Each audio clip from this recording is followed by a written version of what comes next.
কথা বুঝেই বলেন আর না বুঝেই বলেন, আপনার কথার দ্বারা যেন অপর মানুষটা কষ্ট না পায়।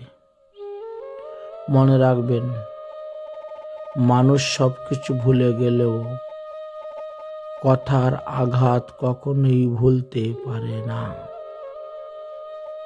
এই জন্য হিতোপদেশে লেখা আছে, অপ্রিয় সত্যম মা বদেত। যেটা ধ্রুব সত্য কথা, তথাপিও শুনতে খারাপ লাগে, সেই কথাটা চট করে কাউকে বলতে নাই।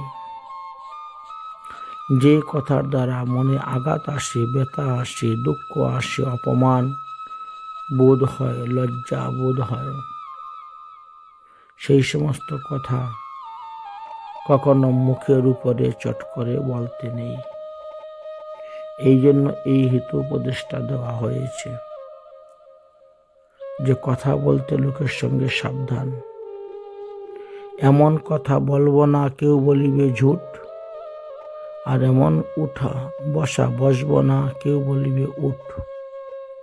ঠিক তেমনি ভাবে আপনি যখন কথা বলবেন, ভাষা প্রয়োগ করবেন, তখন সেই সমস্ত ভাষা প্রয়োগের দিকে লক্ষ্য রেখে বলতে হবে, যাতে কেউ দুঃখ না পায়, কষ্ট না পায়। এই জন্যে বলা হচ্ছে, কথা বুঝেই বলেন আর না বুঝেই বলেন, আপনার কথার দ্বারা যেন অপর মানুষটা কষ্ট না পায়। মনে রাখবেন, মানুষ সব কিছু ভুলে গেলেও কথার আঘাত কখনো ভুলতে পারে না। এই জন্য কথা বলতে সাবধান।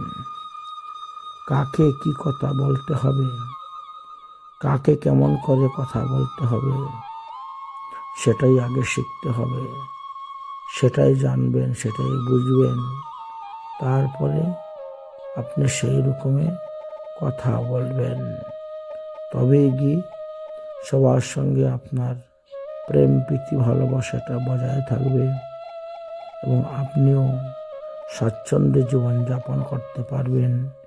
রাধে রাধে।